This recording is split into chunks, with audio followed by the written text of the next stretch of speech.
the Essenes embodied Jesus Christ.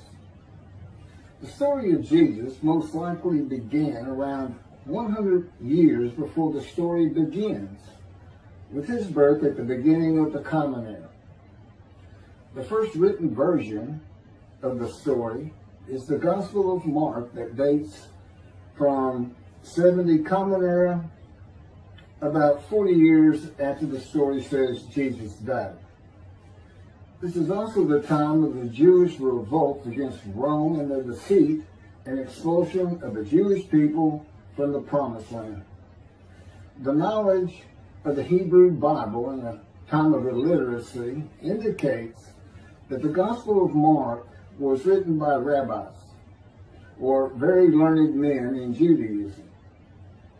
Men who decided they needed to write down this story that had been circulating by word of mouth and storytelling for as many as 170 years, beginning with the founder of the Judaism sect of the Essenes, the prolific writers of the Dead Sea Scrolls, to make money. Their temple, homes, and country were gone, and it was desperate times for the Jewish people.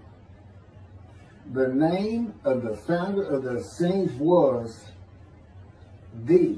with a capital T, the teacher of righteousness. That was his name, the teacher of righteousness. Meaning he was believed to be the man described in Isaiah 53 who makes the many righteous. The man Jesus claimed to be. According to the oral story that most likely began 100 years before the Common Era, BCE, with this man called the teacher of righteousness, who established a sect of Judaism known as the Essenes, this teacher of righteousness who fought with a wicked priest. All this information is in the Dead Sea Scrolls. Fought with a wicked priest. Did not like the way the temple was being run. Did not like all the sinning going on in Jerusalem, and did not live there, and despised riches and the material things of the world, just like Jesus, who also claimed to be the teacher of righteousness. The oral storytellers, who were diverse and from different backgrounds, ethnicity, and ability, captured the imagination of the crowds with their oral skills and would earn their livelihood from donation of money and goods in the age of antiquity. Few could read in a world where literacy was restricted to just a few, and this did not begin to change until the Middle Ages. While the earliest forms of written communication date back to about 3,500 to 3000 BCE, literacy remained for centuries a very restricted ability closely associated with the exercise of power. Schools in ancient Israel, if any existed, served only the sons of the rich and the religious elite. Storytellers in general would be very learned men, captivating the imagination of the crowds at the gates and the meeting places of Jerusalem, with tales that people of a harsh and brutal time wanted to believe in. A time when medical treatment was primitive and life expectancy was 30 to 35 years, averaging those who died at birth to those who died with long life into their 70s and beyond. A time when people believed in mythical gods and gods who were men and making sacrifices to gods for favor and for safety, healing, long life, crops, and fertility. The Dead Sea Scrolls are generally thought to have been produced by the Essenes No one really doubts it anymore. And the Essenes are a group that protested the way the temple was being run. Many of the Essenes went to the cliffs and the caves east of Jerusalem by the Dead Sea, known as Qumran, to prepare the way of the Lord, following the commands of the prophet Isaiah. Today, in this day, the day of the Lord, because the land burns again, the Jewish people have returned, and Jerusalem and the ruined cities have been rebuilt. Elijah clears the way for the Lord. They went to Qumran to get away from the sinning of the people of Jerusalem and the ways of the religious elite at the temple, which would have been Pharisees and Sadducees. The Essenes are never mentioned. They're never mentioned in the New Testament. Now, they are prolific writers. And they had their own gate. They had their own gate throughout the life of Jesus and for 40 more years until Jerusalem was destroyed. And that in 70 Common Era, when everything was being destroyed, that's when they put those scrolls deep into pottery, big pottery, and buried them. That's what kept them from disintegrating into dust. And if you ever look it up, I mean, when I say prolific, there must have been many people, they were copyists. But they also did, well, I won't get to it. They made commentary on the scrolls.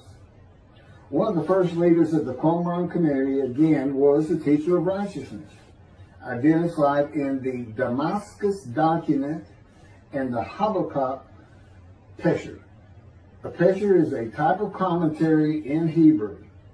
In the Pesher literature, the teacher of righteousness is presented as a founding figure who directly clashed with an opponent called the wicked priest.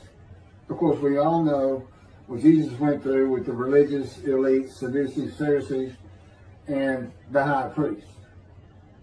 This was the wicked priest in his day, 100 years before the birth of Jesus.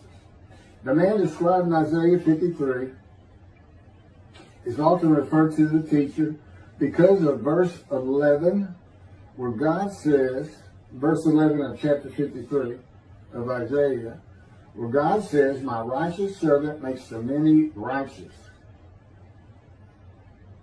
The teacher of righteousness and his followers left a library of information on his teachings, himself, and Scripture, and would seem to be the first of many men to claim or to be claimed by others that the man described in Isaiah 53. Jesus is not even the last. No, he's not. But, I mean, he's not even the last. The Hebrew noun pesher is found in the Hebrew of the Qumran scrolls in the sense of meaning, explanation, interpretation. It is similar to a midrash in the Talmud. Various biblical texts were deemed prophetic and were subjected to pesher interpretation, even when appearing in non-prophetic literary context. The copy of the pesher of Isaiah dates to the beginning of the 1st century Common Era. The pesher of Habakkuk attributes this technique to the founder of the community, the teacher of righteousness.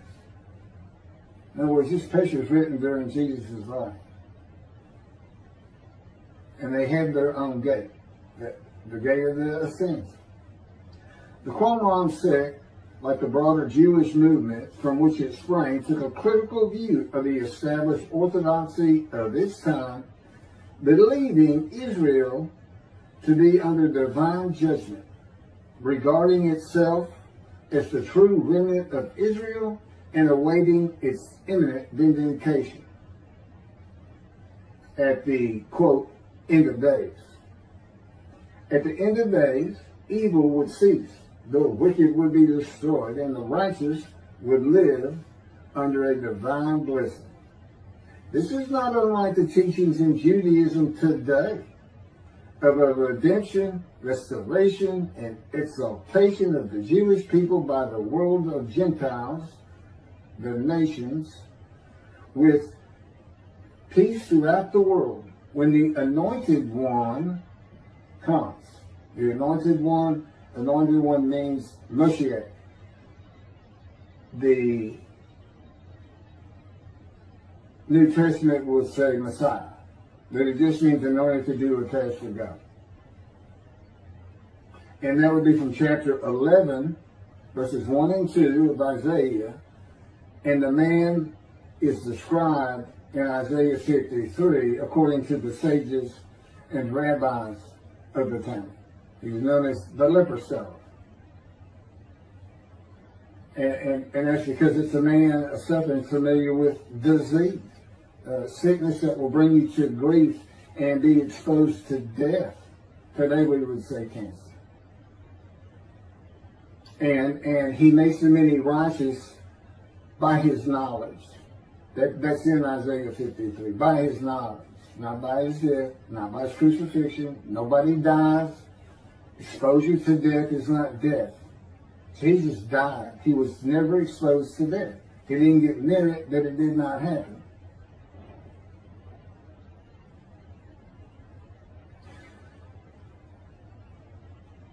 This time that the Essenes were waiting upon, that they thought was imminent, did not happen for them. And it is this teaching that Jews for Judaism uses in the analysis that Isaiah 53 describes the Jewish people as God's righteous servant, as one man, Israel. The persecution of the Essenes and their leader, the teacher of righteousness, probably elicited the sect's apocalyptic visions. These included the overthrow of the wicked priests. Jesus pointed an accusing finger at the high priest and told him, "You shall see me return." Oh, it sounds threatening to me. The wicked priests of Jerusalem and of the evil people, and in the dawn of the Messianic age, the recognition of their community as the true Israel. Josephus Flavius describes this sect, the Essenes. This is a man living at the time. People wrote back then, but you can't find anything written by Jesus or about Jesus until after the destruction of the temple. He describes this sect, the Essenes, as one of the main three philosophical sects among the Jews, with a very detailed description. Excerpts from his book, Wars 2, chapter 8, include, this is in quotes, the third sect, which pretends to a severe discipline. These men are despisers of riches, and so very communicative as raises our admiration. And as for their piety towards God, it is very extraordinary. You would think that Jesus would have been in this thing. He fit right in. But again, we never hear a single word about these prolific writers. The other two philosophical sects were the Pharisees and the Sadducees. In the New Testament, the Essenes are never mentioned, as I said. All the stories of Jesus and his clashes with the religious elite of Jerusalem in the New Testament are with the Pharisees and the Sadducees. According to this same Josephus, the name of the gate in the southern wall of Jerusalem at Mount Zion was called the Essenes Gate. Everything about the Essenes says Jesus would have been one.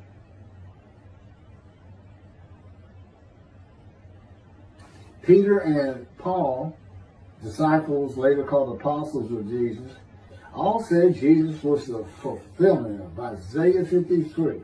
and the teacher of righteousness. All of Christianity does today. The Essenes, again, were writers and copyists and had their own gate in the southern wall of Jerusalem.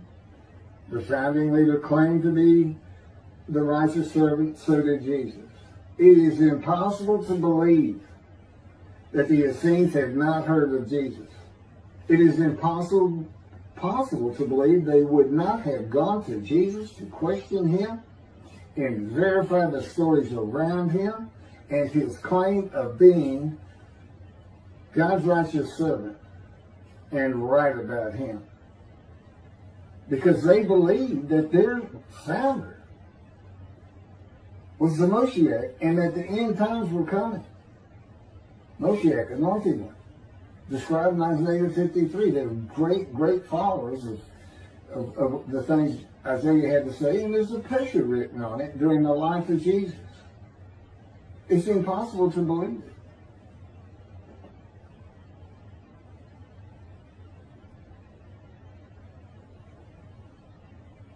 We're talking about a man that healed the sick, removed blindness, had the cripples walk, fed 5,000 people with 5 loaves of bread and 2 fish, walked on water, turned water to wine, raised the dead, was crucified, and 3 days later came back to life.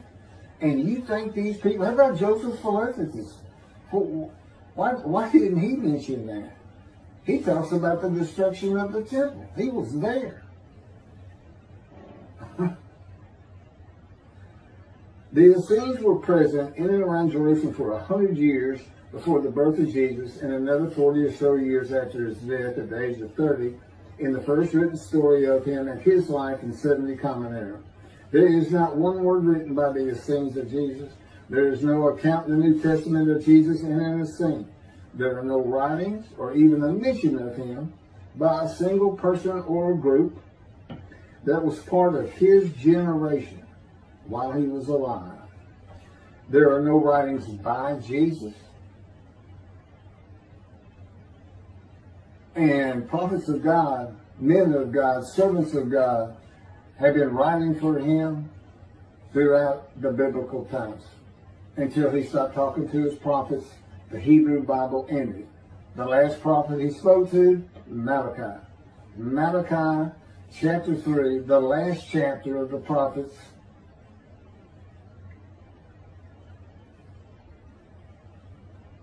writes for God the prophetic announcement that he will return. He's going to come back. I've already talked about the 5 prophecies of Jesus of when he will return, and every single one of them was false. He didn't return to his generation, sons of those who pierced him with the spear on the cross. He says in the Revelation on the first page, verse 7, those who pierced me with the spear shall see me return. I'm coming back quickly.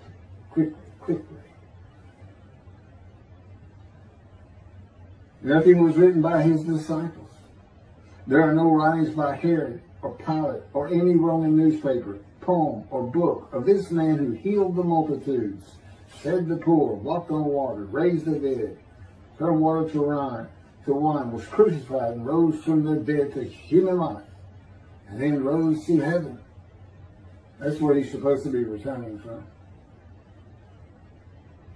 While there are 3 Gospels under the names of 3 disciples, they are all considered pseudepigrapha.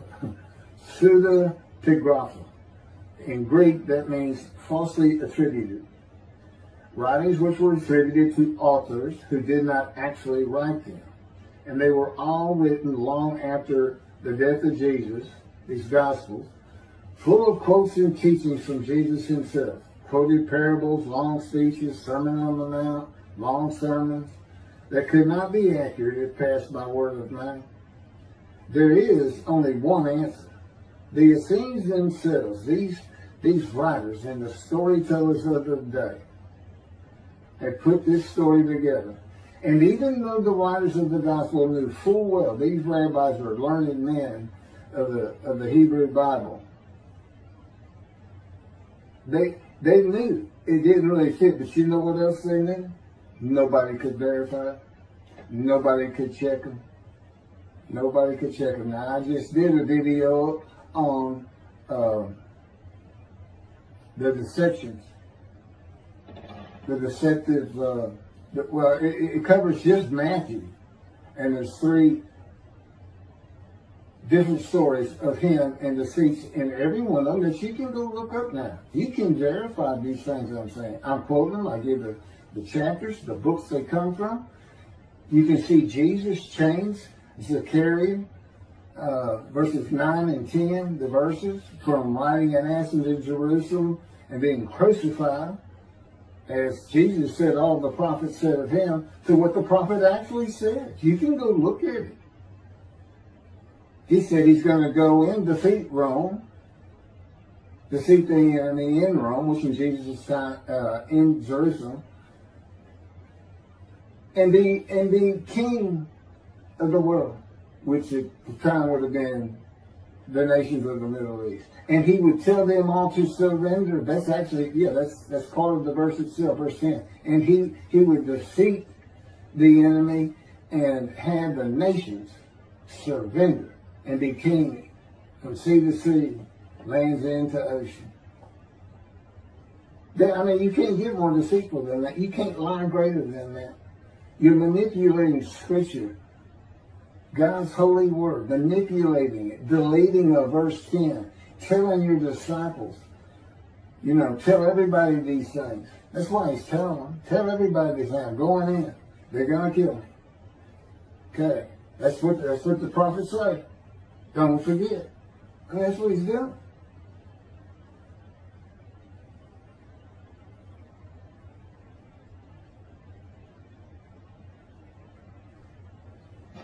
Jesus is a myth. So look at that. So look at what a myth is. Believe me, it covers the New Testament. It covers